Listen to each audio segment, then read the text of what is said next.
Hello, welcome back to the YouTube channel. I am Nick from Australia. Welcome to the South Sydney Rabbitohs 2020 season review for the 2020 NRL season, which is over. And I'm going to be getting into the Rabbitohs review in a second. But before I start, I just want to say, if you're new to the channel, make sure you hit that subscribe button. We are not far off 1,000 subscribers. We're currently at 930 subscribers.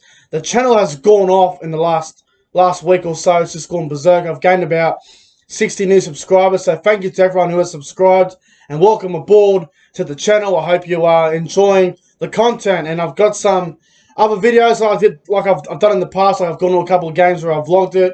You know, Broncos South game I went to a couple of years ago, and I went to the All-Star game at the start of the year. I went to the preliminary final between Melbourne and Canberra. So if you get bored in the off season and you want to watch some good videos, there are a couple of videos that I recommend you go and watch. Now, let's get into the South Sydney Rabbitohs 2020 season review. The Rabbitohs this year, they finished in 6th position on the competition ladder, and they made it all the way to the preliminary final for the 3rd year in a row, which is just crazy in my opinion. And I thought they had a really good season. South Sydney probably should have finished higher on the competition ladder, considering the players they have, but I think 6th is a good spot for them to finish, and for them to get to the preliminary final with, I guess you could say, a lower standard forward pack compared to the other big sides is a great effort. Now let's go through their season. Let's go through how they went in the 20-round regular season, and they started off in round 1 with a very lucky win against Cronulla. They dominated the whole game, and they held on in that game because the Sharks threw a forward pass late at the end, so Souths went on to win that game in round 1, 22-18. Then they went up to Brisbane the first round with no crowds allowed in. Basically the first ever round in rugby league where there was no crowd attendance at all. So Souths got beaten that one 22 points to 18 against the Broncos. Then they took on their big rivals, the Roosters, and they got beaten that one 28 points to 12. And then they got beat against the Melbourne Storm 22 points to 8. So they were 1 win after 4 rounds, so it wasn't a good start. I mean, yeah, 1 win after 4 rounds, so it wasn't a good start for the Rabbitohs. They started the year fairly slow. Then they hit back with a good win against the Gold Coast, winning that one 32 points to 12. Then they smashed the Warriors 40 points to 12, so 2 fairly good weeks there for South Sydney. Then they took on the Panthers on a Thursday night, and they got beaten that one 20 points to 12. Bit of a disappointing loss there, but Penrith were flying at the time, so not a bad loss there, but not good either. Then they took on the Bulldogs and they defeated them 26 points to 10. That's a pretty good win there for Souths. Putting the Q in the rack against a pretty poor side in the Bulldogs. Then they knocked off the West Tigers 18 points to 10 in a fairly decent game. Then they... I'm getting a phone call. Yeah, hello. Go and get fucked. I'm recording the South Sydney Rabbitohs 2020 season review. Do not call this number back, you fucking idiot. Get that in here. Fucking private numbers want to go ringing me while I'm doing a video. Go and get fucked. Anyway, so South, they got beat against Newcastle 20 points to 18 in a bit of a tight game there. They almost stole that. Then they lost to the Raiders in a tight one, 18 points to 12, and then they, mid-season, so just pretty much mid-season, Souths are, you know, they're going okay. They've had a couple of tight losses, you know, but they're not going too bad. Then they knocked off the Dragons, 32 points to 24, fairly good win there. Defeated the Broncos, 28 points to 10. So, you know, beating sides that they should beat, which is good for Souths. Then they went up to Townsville and they defeated my team, the Cowboys. That was the game where I got kicked out of the club for throwing a chair when the Cowboys got beat, but Souths got home in that one, so Souths won that 31-30. That's 3 wins in a row for South Sydney. Then they absolutely thrashed Manly 56-16, probably their best performance of the season at this point. Then they were impressive again. They fucking destroyed Parramatta 38-0. Souths at this point are absolutely flying. Cody Walker's probably the best player in the world at this stage. They're on a roll. Then they go down and play against the Melbourne Storm at ANZ Stadium. They get beaten a tight one there, 22 points to 16. No shame in losing to the Storm. Then they hold on against the West Tigers, 26-24. They held on to win that one. Then they had probably the most disappointing loss of the season, where they were defeated by Canterbury, 26-16. And then they had, without a doubt, their best performance of the season, smashing the Roosters 60 points to 8. And then in the finals, they defeated Newcastle 46-20. They defeated Parramatta 38-24. And in the preliminary final, to make the grand final, they were beaten in a tight one, 20 points to 16. So, overall, I think Souths had a fantastic season. I think what cost them a top 4 position was the start. You know, losing to Brisbane, they should be beating Brisbane. You know, losing to the fucking Bulldogs. You know, those 2 games in themselves cost them a top 4 position. So, you know, overall, I thought they had a really good season. They just weren't consistent in some games. And some of the games they did win, they were lucky. But I've got to say, looking at their season, in my opinion, from round 13 all the way to probably the end of the season, they were the most formed team on the competition. They only lost 2 games between round 13 and the preliminary final. The games they were beaten by, they lost to the Storm in a tight one, and the Bulldogs in a game that they should win, but they end up getting beat. So, Souths were definitely the formed team going into the final series. They were the most dangerous team going into the finals, and I thought they did very well this year. Now, I know it was the 3rd year in a row that Souths got beat in the preliminary final. What you got to understand is, it's not choking.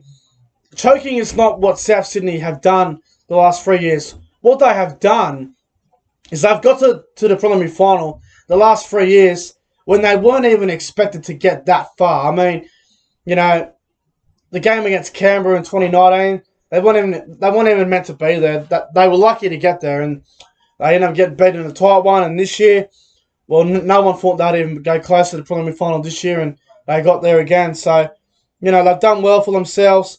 Having a look at some of their great players this year, some of their standouts, I think their best player was definitely Cody Walker by a country mile. I thought he was absolutely outstanding this year. I thought, what's his name? I thought Alex Johnson was terrific for South Sydney this year. Thought he had a great year. I thought Latrell Mitchell played quite well. He was inconsistent at the start of the year, but he came good in my opinion. Jaden Sewell was very strong. Bailey Sheridan looked pretty good as well.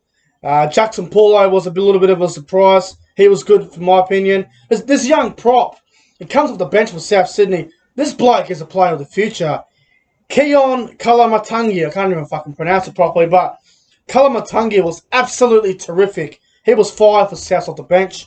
Liam Knight was really good, in my opinion. Campbell Graham was good. Playing in the wing, playing on the centres, trying to figure out what his best spot is. I think he's a better winger, but I want to see Dane Gagai play wing next year, so I think Campbell Graham should play in the centres. I thought Damien Cook was quite good. He had some quiet games, but he was good. Corey Allen was terrific.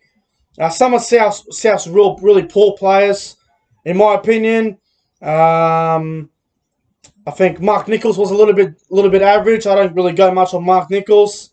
Who else is there on the South roster that was average? Who else is there? Is there anyone else that I'm missing that was poor? Troy Dargan was pretty average when he played. Didn't really go a whole lot on Troy Dargan. Jed Cartwright wasn't that great. He was decent. Some of the players who I thought were okay. I thought Cameron Murray was okay. He wasn't amazing, Cameron Murray. At the start of the year, he was very slow. I thought he was very quiet at the start of the year, but he came good when South had that momentum. But, you know, if I had to single out a good player and a bad player, you can't really pick out a really poor player for South, but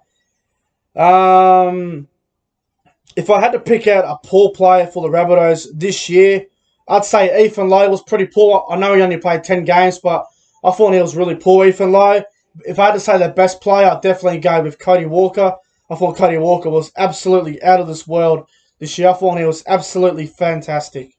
Having a look at their season as well, if I had to say their best win and their worst win, I'd say their best win was definitely the one against the Roosters where they won that game 60 points to 8. I thought that was definitely their best performance of the season. And their worst performance was probably the game before the Roosters game was against probably Canterbury, where they got beat 26-16. I thought another game where I thought they were really poor was the one against Brisbane in round 2. You know, I remember that game well where Brisbane lost, I think, Brody Croft at halftime, and Brisbane played without a genuine halfback, and South had everyone playing, and I thought they were poor in that one. But also, the other question that I have with South Sydney is Latrell Mitchell the long-term fullback for the Rabbitohs? Now, here's the thing. The start of the season, Latrell Mitchell was very poor at fullback. He wasn't really playing that great. He did start going well before he got injured. But the real question I have is, going into 2021 with South Sydney, do you keep Corey Allen at fullback? Do you play Latrell left centre with Alex Johnson? And do you shift Campbell Graham on the right side with Dane Gagai? Do you change it up? Do you keep Corey Allen at fullback? Because with Latrell at fullback, he's very, very inconsistent. You know, he started really slow, which was expected, by the way. And then he didn't really get going until probably middle of the season. He had his moments, but he wasn't amazing at fullback at the start of the year. So I think, you know, Latrell Mitchell's best game at fullback was probably the one against Parramatta, the game where he got injured, where they won 38-0 against Parramatta at Bankwest. So, you know, I think long-term, is Latrell Mitchell the long-term fullback? I would probably say he is, but I'd love to see Latrell Mitchell go back to left centre, keep Corey Allen at fullback, let him develop. You know, Corey Allen's a pretty good young player, and I think he'll just get better and better as the years go on. But, yes, I do think Latrell Mitchell is the long-term fullback. What do you guys think? Do you think he's a long-term fullback? Let me know in the comments below. But if I had to give the South Sydney Rabbitohs season a rating out of 10, well, regular season, I'd probably give him a 7 for regular season. Finals, I'd give him probably like an 8.5. But overall, I'm going to give the Rabbitohs season this year a solid 7 out of 10. I thought they did very well this year. You know, I think missing out on the top 4 spot probably cost them a grand final spot, because, you know, to make the preliminary final all the way from 6th position is a very good effort, and it's not easy to do that. If South had got in the top 4, it could have been a whole lot easier for them. But, you know, sadly, they just missed out on the top 4 by a couple of games that they should have won. But overall, I thought South had a really good season, and I'd probably give their season a solid 7 out of 10. A couple of players that I forgot to mention too before was Adam Reynolds. I thought Adam Reynolds was quite good this year as well. He definitely had some poor moments at the start of the year, but I thought he was also pretty good as well for South Sydney. His first year as captain of South Sydney, I thought he was quite solid. But you know, I'm going to give South Sydney's rating this year a 7 out of 10. Their worst player for mine, Ethan Lowe. Their best player for mine, Cody Walker. But you know what, guys? That's going to wrap up the South Sydney Rabbitohs 2020 season review. If you enjoyed the video, make sure you guys go ahead and like, comment, and subscribe to the channel. I think South Sydney will still be in the top 8 for the next coming years. They've still got a great roster, and it'll be interesting to see how they go next year when they get Latrell back in the side, and when they're at full strength, we'll see how they go. But anyway, guys, I'm out of here. Thanks for watching. Have a great Sunday night, and I'll see you guys in the next one.